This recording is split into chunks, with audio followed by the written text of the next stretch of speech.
What's up, everyone? Today I'm going to be giving you some hopefully useful advice which should help you to deal with your anxiety or your associated issues related to anxiety, for example, intrusive thinking or obsessive compulsive disorder, having certain thoughts which you can't seem to get rid of, thoughts which hurt you in certain ways, make you afraid of yourself, make you afraid of certain situations.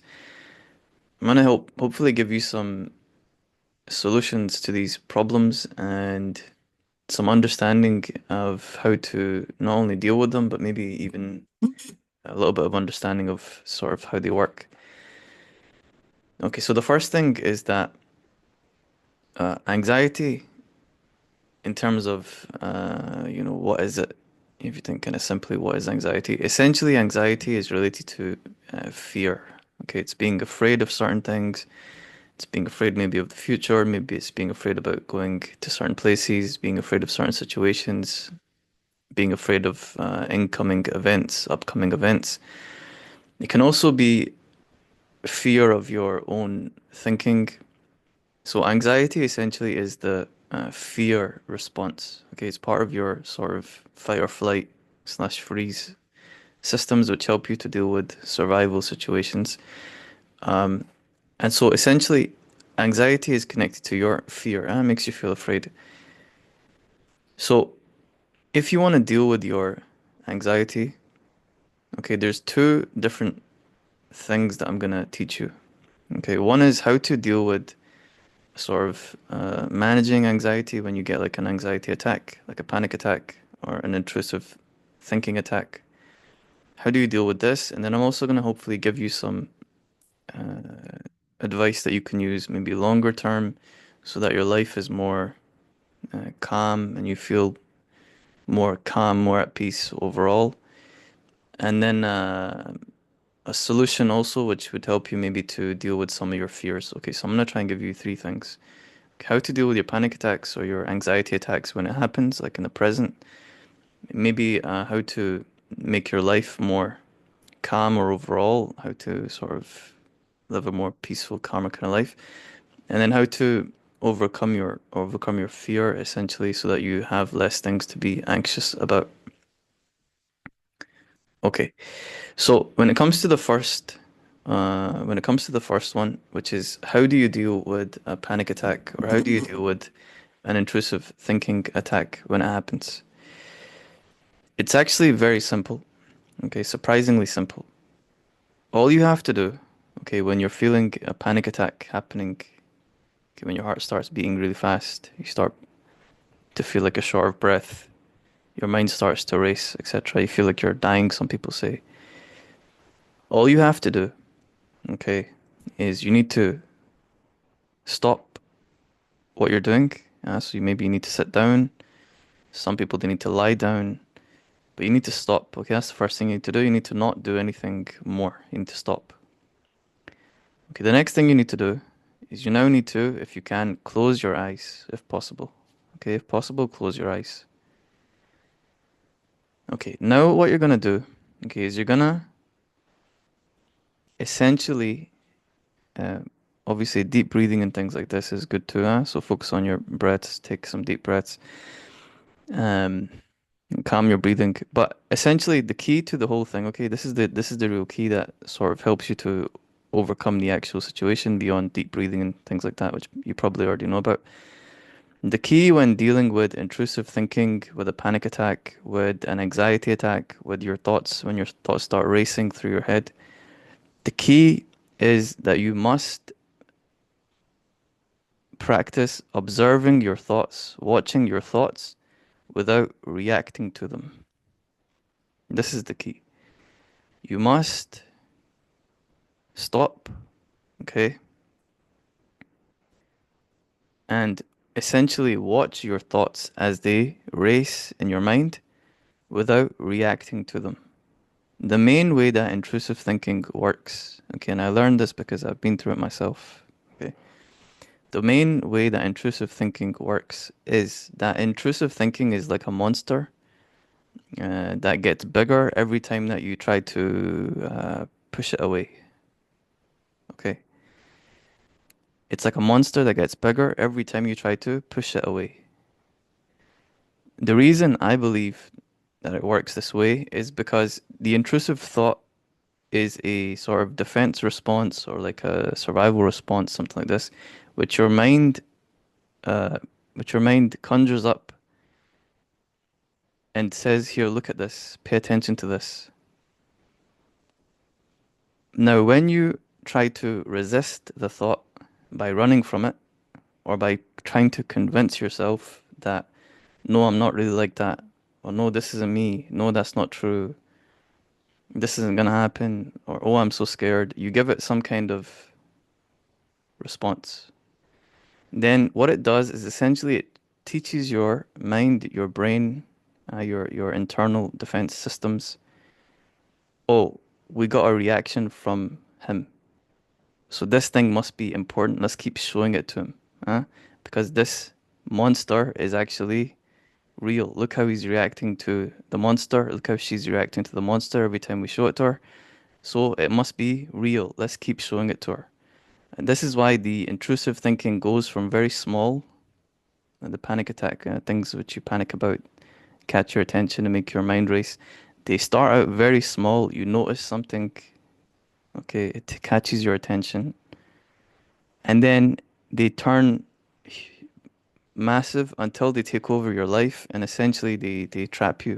The monster becomes completely in control of your mind and your body starts to have a meltdown, basically. Because the monster becomes dominant and it takes up all the space in your head.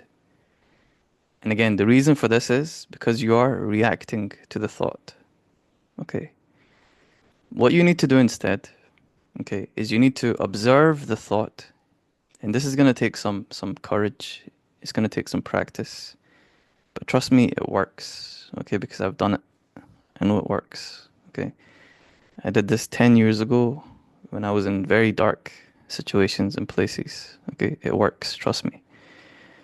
What you're going to need to do, okay, instead is you need to not run from the thought, not run from the thoughts. Allow them to emerge, allow them to present themselves. Okay? And all you do, okay, is focus uh, on observing without reacting. So you can focus on your breathing, for example, instead, as you watch the thoughts run through your mind. You can focus on, just not just emptying your mind. You can focus on just looking at them. But what you cannot do is react, either positively, as in you saying, "Oh no, this isn't true," or "This isn't gonna happen," like trying to be positive and motivate yourself, something like that. Or negatively, "Oh, I'm so scared. I don't want this," etc. You can't react either way. Okay, you need to be neutral. It's like, think about it like this, okay? Every day you have many thoughts which pop into your mind. You see many different things. You have many external stimuli which trigger some kind of awareness in you that disappear as soon as you've noticed them. Even when you're watching this video right now, you've probably noticed more than, a couple hundred, maybe 1,000 different things. None of them are in your mind right now. Okay, why is that? Because you didn't pay any attention to them. You didn't react to them. And so they popped up in your head, and essentially you didn't react. You just noticed them, you observed them without reacting. And so your brain, your mind, your body said, "Oh, this thing's not important. Let's get rid of it." Do you understand? This is how it works. So imagine if I have some intrusive thinking about something, some thoughts which make me very anxious. What I'm gonna do, I'm gonna close my eyes. I'm gonna start to focus on my breathing. Like I'm gonna sit down somewhere quiet. I'm gonna lie down somewhere quiet. I'm gonna focus on my breathing. And then I'm gonna just watch the thoughts, okay, as they enter my mind and they run through it. It doesn't matter what the thoughts say. They could be saying the worst things in the world.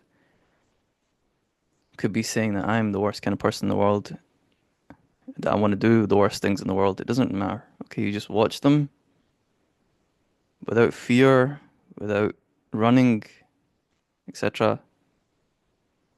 And eventually, what will happen is, as you do this and you don't react, the thoughts will begin to get smaller and smaller and smaller, okay, until they disappear. Until they disappear. Does it make sense? Until they disappear. Now, the thing that you can do to couple with this practice, which you need to learn, okay, some people call this mindfulness, etc., but you must learn this practice.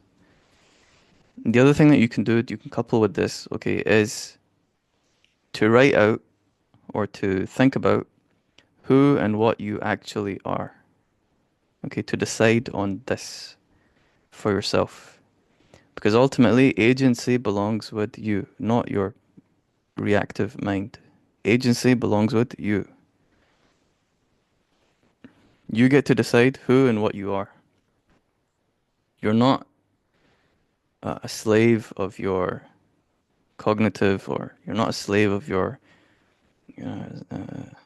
biological systems which are based on fear, etc. You're driving the car. They don't drive the car, you're driving the car. Okay, the self controls the rest of everything else.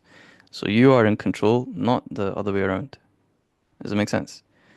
So, therefore, you have the power to decide who and what you actually are. And you want to do this proactively. This is not the same as you fighting the thoughts, which make them bigger. This is you being proactive and deciding, no, I'm this, I'm this, I'm this, I'm not this, I'm not that. And then you sticking to this like a code of belief. Like these are your statements of belief about yourself. Does it make sense? This is also something which I highly recommend that you do. And this will help you to build your sense of self and your connection to your own agency, your own personal power, which is extremely important to develop. Okay, so there's how you deal with the intensive anxiety when it strikes. Okay. Now, the next thing that you want to do, excuse me, the next thing you want to do, the next thing that you want to do, okay, to have a life which is more calm overall, besides this, what I just explained to you, the next thing you want to do, okay, is you want to try to, okay, I'm going to give you two pieces of advice that are kind of opposite in a way, but they're opposite, but they work together. Okay, like the yin yang, opposites that facilitate the existence of each other, and they work together to produce something good. Okay. What you want to do, okay, is you want to try to create a life which is less triggering to you, which is less anxiety triggering to you. It's, and this sounds like it's very, obvious, but many people, they don't actually um, implement this advice or this idea. What you want to do, okay, is as much as you can, try to identify what kind of things in your life cause you anxiety. Okay, and then you want to try and reduce or eliminate these. And ideally, what you want, okay, is you want to have a life where you don't get triggered randomly by things. What you want to do instead, and this is going to be my second, the partner of this advice, the other half of it, you want to be the person who triggers yourself voluntarily. You don't want to be getting triggered randomly. You want to be triggering yourself voluntarily with things that you're afraid of, which is how you build courage, basically. When you get triggered randomly with different things, this causes trauma, okay, which is not good. When you get triggered randomly, you get trauma. When you seek the things that trigger you, you get courage, which is good. It's different, okay? These are not the same thing. On the one hand, if you are exposing yourself, say for example, to certain social media type content, which triggers you in terms of making you, for example, look at another girl and think, wow, look how she looks compared to how I look. I'm so ugly, no one's gonna love me, and so on and so on. Or for example, you're watching videos of conflict and you're seeing uh, people dying, etc., in different ways. And so now you're getting triggered by what if that happens to me, etc., etc., things like this. These are not good, okay? This is random triggering. This is the equivalent of an animal which is getting attacked by predators. And which kind of animal gets attacked by predators? Which type?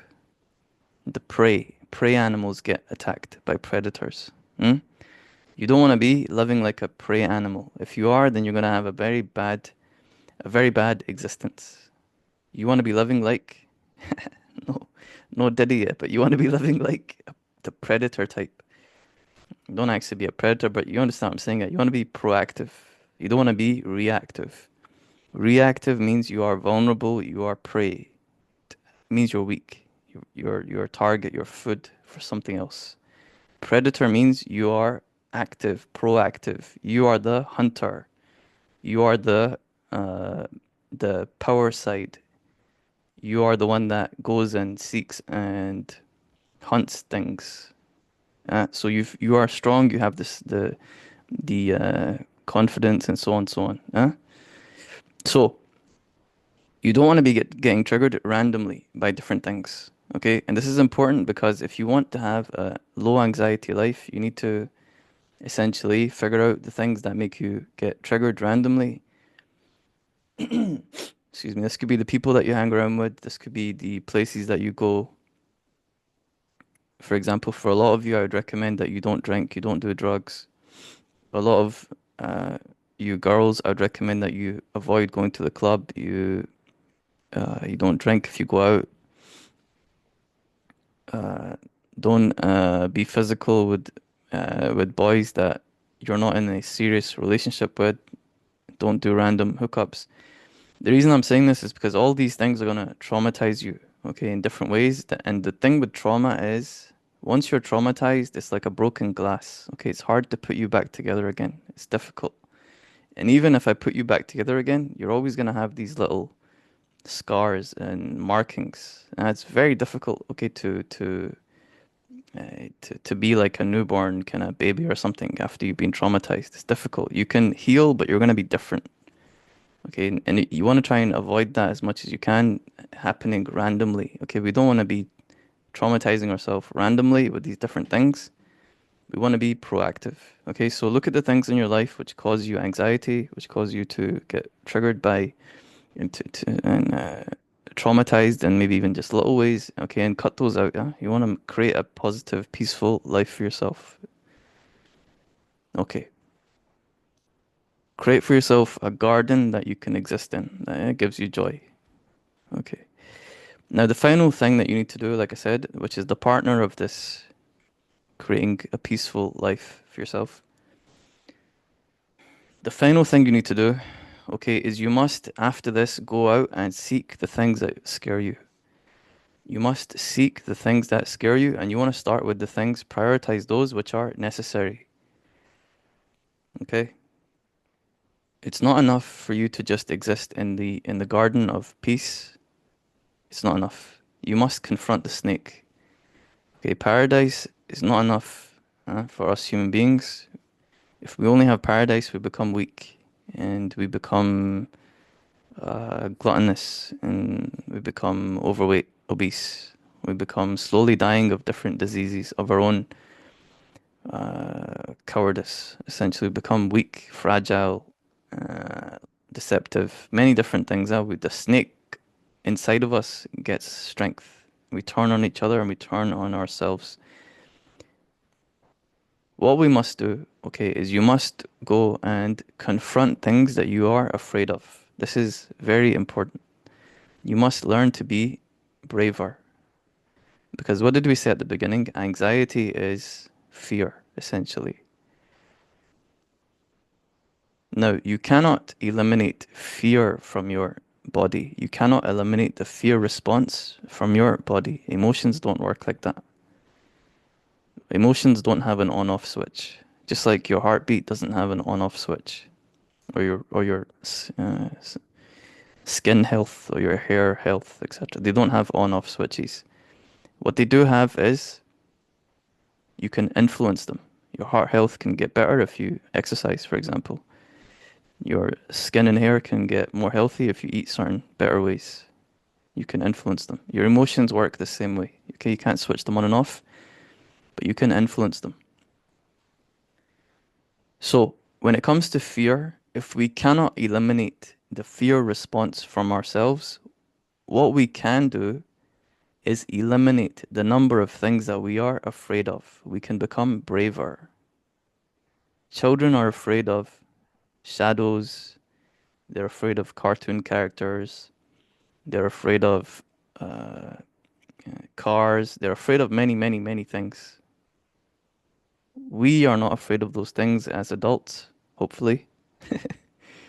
Why? Because we have confronted these things, realized that we were able to handle them, and therefore we now don't have a fear response to them. We have a different response, neutral response, or whatever. Now, this principle is true not just with these mundane things, but it's true with everything. Okay, you can train yourself to dissipate your fear response with anything, pretty much. So, and you must do this, okay, because you need to be brave in order to be able to uh, be strong enough to deal with the situations that will face you. Okay, because some random situations, like I said, will happen. Yeah, you want to try and minimize them if you can, but they will happen at different points. You will be put in certain situations where courage will be required. And trust me, the pain of cowardice is far worse than the potential risk of courage. And not just that, but if you want to actually be a person who experiences less anxiety, you're gonna need courage. Okay, you're gonna need courage. You're gonna need to be brave. When you're brave, you feel pride. You feel proud of yourself. You feel good about yourself. You feel self-esteem. You also grow in such a way that people can't step on you. Excuse me, because people who often feel anxiety, and there's a lot of women and girls especially who they experience this. People who often feel anxiety, it's often coupled with an inability to stand up for yourself. In other words, people can push you around, they can sort of bully you in certain ways. And so we don't want that. Okay, what we want instead is for you to be brave, courageous. We don't want people to feel like they can step on you. And ideally, and this is from my young, especially from my young men, it's for all of you, but especially for my young men, my young boy students, we don't want anyone to dare think that they can step on someone else when you're around. Huh? For all of my students, I want you all to be brave. I want the men to be young heroes. young, young lions. But all of you need to be brave. All of you need to be brave. It's important, okay? For your own quality of your own life, it's incredibly important, okay? And I need you young girls to be brave too, so then you can operate in the world and people don't push you around. You can raise children that are virtuous and ethical, and you can feel less anxiety. I feel very bad. I know that there's kind of a talking point today that girls have a very easy life and things like this. But I know from even just personal experience and from observation that a lot of girls especially are suffering from high levels of anxiety, high levels of these, like I said, intrusive thinking, these kind of things, overwhelming sense of fear, things like this. And we don't want that. That's not good. It's not good for you. Okay. So you must become brave, and the way you become brave is pick something that needs to be done, some fear you have, which is stopping you from, uh, which is in your way. Okay. Some fear that is making your life worse. Excuse me. Some fear that is making your life worse. Okay. And then you must slowly begin to approach it. Okay. And obviously pick the one that's not going to kill you first. Don't do something stupid yet. Pick the thing that you're afraid of, which is making your life worse, which you should not be afraid of. And if you weren't afraid of it, your life would be better. Pick that. okay, and slowly start to step towards it. The more you step and overcome that fear, the more brave you'll become and be able to step more and more and more until you overcome it. So, observe your thoughts. Mm, that's the first one. Observe your thoughts without reaction. Create a peaceful life. Become brave. These are your three things. I can give you a quick story just to finish. So, growing up, where I grew up, okay, I grew up around a lot of danger, a lot of unnecessary trauma, a lot of bad situations happening, uh, crime, violence, just typical ghetto life upbringing. I grew up around a lot of bad stuff, basically. Now, one of my fears was always the fear of conflict, and the fear of conflict, especially with a man that was bigger than me. Okay, because as a child, I had a lot of different experiences where violent men, especially, would be intimidating. They might hit someone in front of me. They might threaten to kill someone. They might, a lot of things like that. So I always had this intense fear that of conflict, and so anytime there was some kind of conflict, I would freeze and I would kind of run from it. I would. Now, as I grew older, I didn't like how this felt. I hated how it felt. In fact, cowardice does not work for me. So I dedicated myself to overcoming this fear, and the way that I did it basically was first I learned how to fight. I learned a martial art. I began with jiu-jitsu, then I moved to the other arts. It was when I was about, I don't know, it was about 19 or something. But anyway, I learned many different martial arts. So anyway, I learned how to fight. But besides that, the way that I overcame the actual fear itself is I dedicated myself to any time there was going to be a dangerous kind of situation or a potential conflict situation, that I wouldn't run from it, but in fact I would approach it. Okay.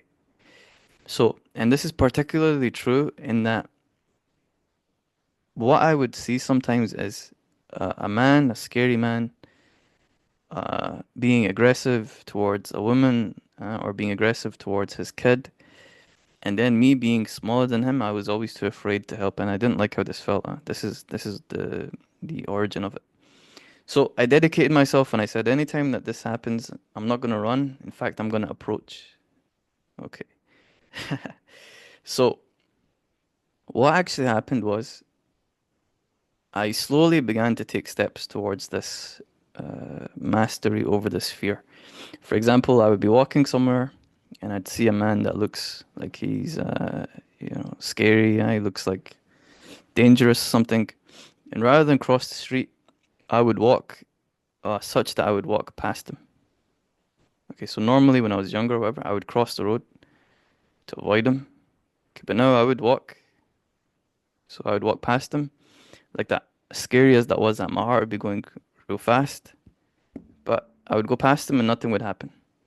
Okay, this eventually graduated to going past and looking at him, maybe saying, "What's up?" Just like a smile, head nod type thing, like that. Just casual, casual. Not like trying to be tough or not like trying to press him or anything. Obviously not. But just an acknowledgement of his existence and him acknowledging my existence. Okay. Now, this happened over time until there were certain events that repeated themselves in terms of some men who looked dangerous doing something. And like I said, when I was younger, previously, what would happen normally is I would freeze and I would avoid the situation. Like I would run from it or just freeze and break down, basically. But what I started to do was I started to basically approach and jump into these situations and basically solve them. So I could tell you one story. I'll tell you one story, then I'll finish. Okay. So, uh, some time back, I was in my house, okay, and I was just chilling. I was just lying down or something. I don't know. Okay, all of a sudden, I hear these voices from outside my window.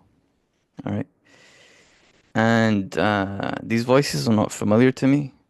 Okay, They sound like it's male voices, it's some men, and they're being loud, and I don't know who they are yet. So right away, okay, we got a situation. Okay, so I look out the window, and what do I see? I see three grown men uh, doing basically doing cocaine in my back garden. Uh, three men doing cocaine in the back garden. They're like swearing. They're like telling each other fight stories. They're like, "Ah, I did this to him. I saw him last night, and I did this." Ba ba ba. And I'm like, okay, okay, okay, okay. Situation has appeared.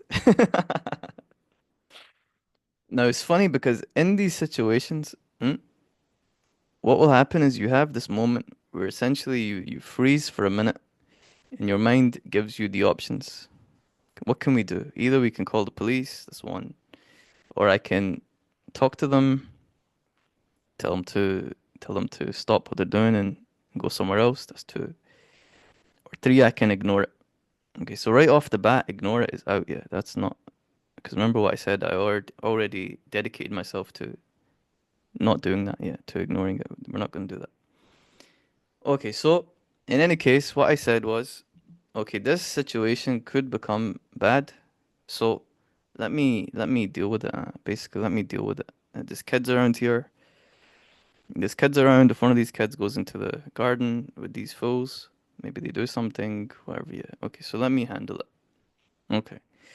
So basically, I waited for a minute to see maybe they'd leave. Okay, they didn't leave. So basically, I shouted out the window, got their attention. They looked up at me, shocked. They looked up at me, shocked.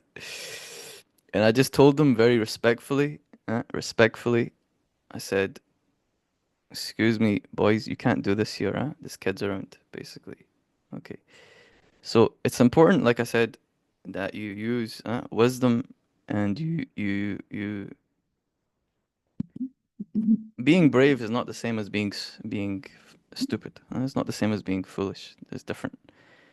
So, in any case, if you're dealing with conflict, you want to deal first with respect. Well, as much as you can, you want to handle it with respect. You can be respectful and also be assertive or be kind of, you can say what you want, but you must be respectful. And you don't want to trigger people for no reason. Okay, so respectfully, I said, okay, boys, you can't be here and you can't do this here. There's kids around, etc. Okay, and surprisingly, they reacted positively. They said, sorry, okay, we'll leave, like that.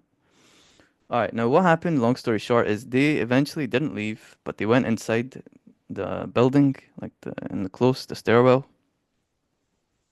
and now they started to do drugs in the stairwell, yeah, basically.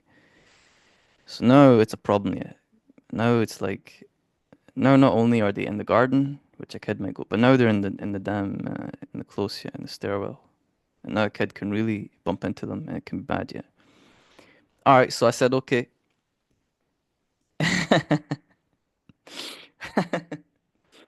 said, okay, let me go talk to these brothers, yeah. Okay, so basically, I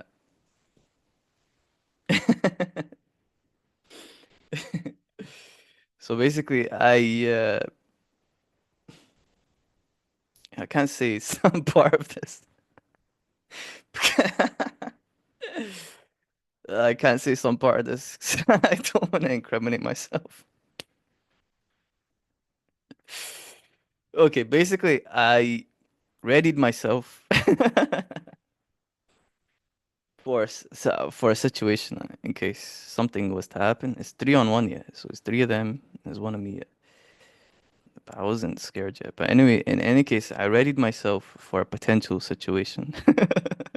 Let me, let me, let me not go into detail with it.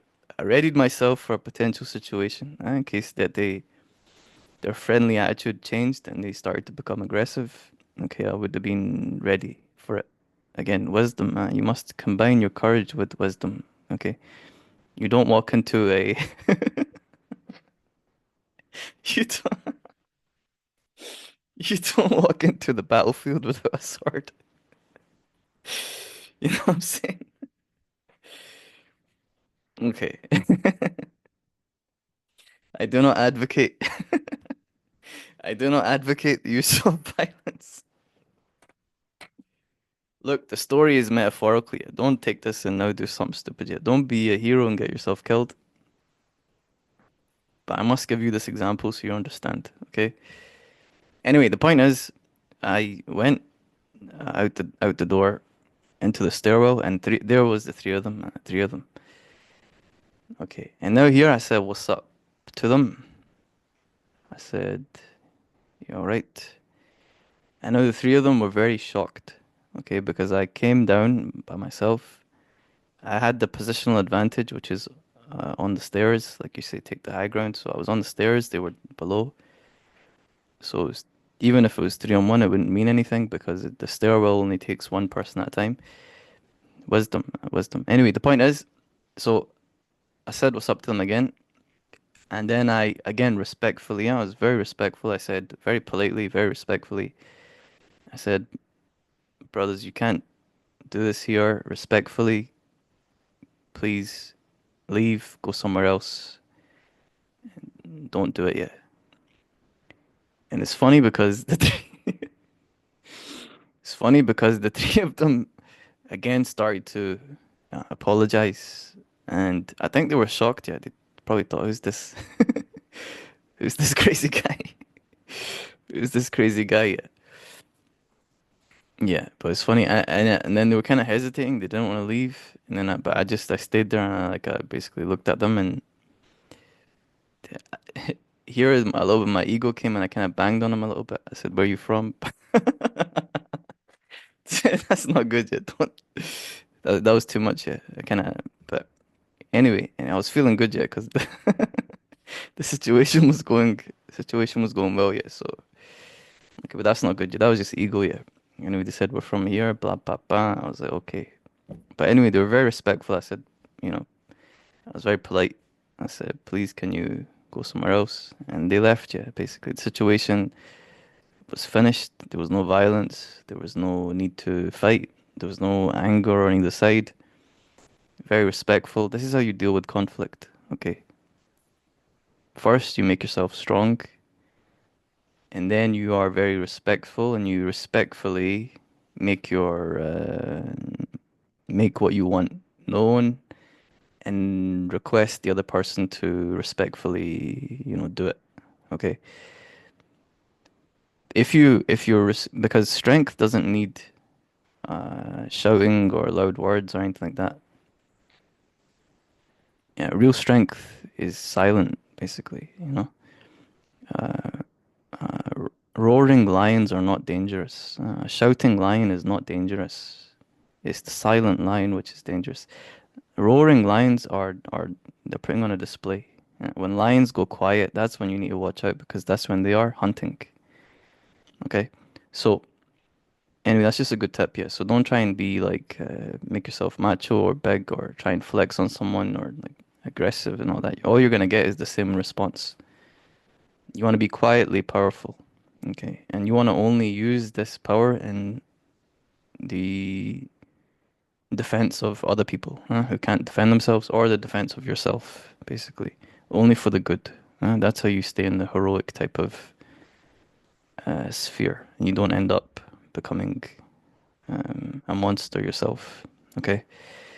In any case, all that was to say that it can happen. That you can transform yourself from being a scared, you know, completely terrified boy or whatever, girl who freezes at the sight of any danger to now being a man, a woman who can. And I wouldn't recommend that, girls do this, obviously. I wouldn't recommend that women do this, obviously. But now you can be a man who can essentially politely, politely deal with the situation involving three other men. And for women, this would help you in many different situations in dealing with a man who's sort of being pushy or dealing with a boss who's disrespecting you, dealing with people who are, being mean to you, friends that are talking about you or putting you down in different ways, dealing with your own intrusive thinking. You can deal with all these things by becoming more brave. Hmm? Our ancestors survived and we are here because they learned to be brave. They didn't run from all the snakes and the lions, but they ran towards them and they put them in cages or we made clothing out of them. So, in any case, the point is, this is hopefully my sincere advice, okay, to all my students and to all of you future students who might watch this when maybe you'll even watch this when I'm not here anymore. Who knows? But anyway, the point is, again, observe your thoughts without reacting to them. Okay, that's how you deal with your intrusive thinking or panic attacks, etc. Create a life which is peaceful. Build for yourself a garden that you can enjoy a pleasant existence where you minimize the sources of anxiety and trauma, minimize them, and then go and seek out the things that make you afraid, such that you will become brave. Okay, implement these things, and hopefully they will help you to overcome your anxiety, and ultimately they will help you to become better people. Because uh, the point of everything is to become a good person. That's the point. Okay, virtue is the way. That's the point. So pursue virtue, pursue becoming a good person, and everything else will fall into line. Okay, I'm gonna stop there. God bless. Take care.